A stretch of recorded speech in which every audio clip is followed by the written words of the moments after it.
Welcome back everybody to the channel, and in today's video we're going to be going over my custom SCX24 Subaru Kei Truck. So you might be asking yourself, what the heck is this thing? Well, technically it's an SCX24, but it's not really built off of any of their current platforms. The body is actually a Tamiya Subaru sandbar that I got, and it was supposed to be a drift build, but I ended up breaking the chassis when trying to disassemble it, and I was just left with the body. So after watching a Peck Brothers video and seeing their off-road Kei Truck wrecker, I was like, okay, I know exactly what I need to do to this truck, and I just got to cranking on it. Just as a quick disclaimer, there is going to be some slight differences to this truck that you see right here that you may see in the end of the video when the truck is crawling. That's because I built this about 7 months ago, and for whatever reason I just never made a video on it when I ended up doing the build. So what you're seeing right now is going to be slightly different, but still pretty much the exact same. The first thing you might notice is a difference in the tires. Originally I had on the Trench Kings from Little Guy Racing Parts, but then I swapped them out to their new grippers. So I'm going to be having an increase in overall tire diameter and a little bit different tread pattern. It does make it a little bit more monster truck-ish. I actually do prefer the smaller diameter tires, but in order to keep my fleet of mini crawlers running, I had a competition, so I needed to slap on some bigger tires. But other than that, it's pretty much the exact same. And while we are going over the exterior mods, the wheels I'll be running are the Little Guy Racing Parts Torque Series 1.0 beadlock wheels in gold.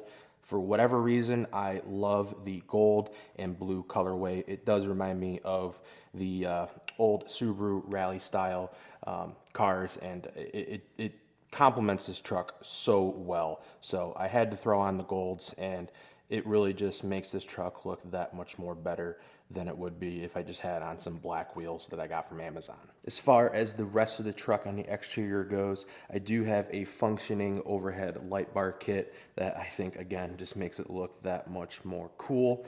As you can see, the stance on this thing is pretty wild. It was a little bit difficult to fit the body between the axles, but I ended up having to put on some extended axles and some extended shafts, and then even some spacers on top of that in order to make this work. It is pretty tight, it is pretty close, but you know what?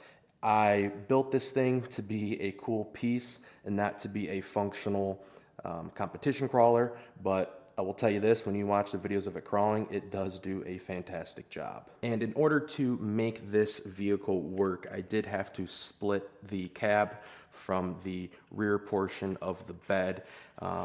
And in order to hold that down, I just have a little M3 screw that goes through the back of the bed and actually holds it down pretty well. And I'll show you how that's mounted here in a second. Now that the body is off, we can see just how much custom work has gone into this truck. So I actually started out with, I believe it was the frame rails from the Bronco, but I ended up switching those out to some custom printed frame rails that I just did in SolidWorks. And I did that in order to help the geometry of both the suspension and also the placement of the battery tray, so that way it doesn't interfere with the transmission of the vehicle. As far as electronics and transmission goes, I am going to be running the FuryTech Outrunner Venom motor. Plenty of power. It actually delivers some great torque to this truck. It was fairly inexpensive, and I'm actually just going to be bolting right up to the stock SCX24 transmission that I believe I pulled out of one of my old Jeeps. So again, pretty hodgepodge, but I'll tell you what, it works. As for servo, I am going to be running an EcoPower direct mount SCX24 servo. I love this thing, plenty of torque, plenty of power in order to get this thing crawling over some difficult obstacles. There's going to be a slew of Trio and Mofo RC parts along with some Endura stuff on here. You can pretty much see that I swapped out almost everything with a brass option. So I am going to be running the Mofo RC brass upper and lower links, and that just is going to help me keep that center of gravity pretty darn low, as well as give it a nice clean look with the black and gold colorway running all the way through. The axles I'll be running in this truck are going to be a combination of Endura and Ramp Crab.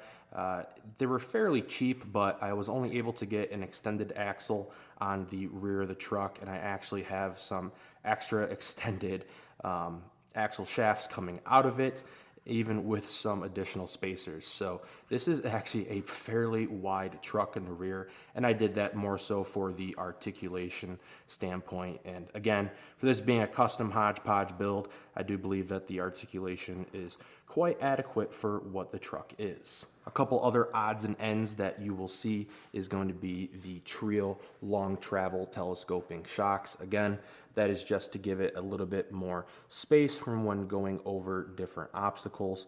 As you can see, I have a fairly large droop. And even though that it does seem a little bit counterintuitive for what the vehicle is, it crawls really well. One of the hardest parts of this build was actually keeping the proportions as close as I could to the stock Tamiya body as I could. I really wanted the wheels and tires to be as close to the wheel arches of the body as possible. Obviously, that's going to be a little bit tough to do. There is a little bit some disproportionality associated with that, but it's as close as I could get. The rear end length for the link kit is actually going to be from the Jeep truck, and then the front one is going to be a hodgepodge between the Bronco and then also another Jeep as well. So I don't have as much articulation in the front as I would like, but I still do have quite a bit. Well guys, I think that's going to be it for the walk around and overview.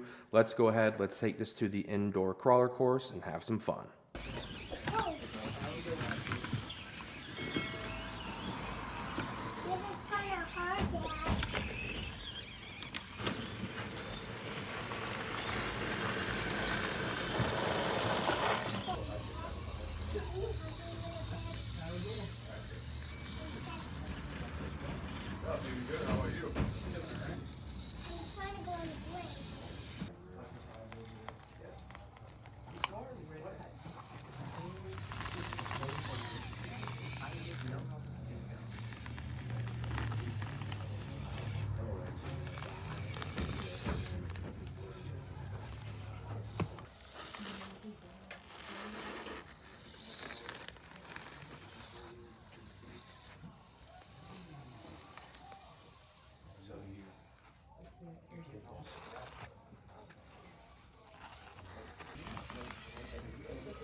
Yeah, it does.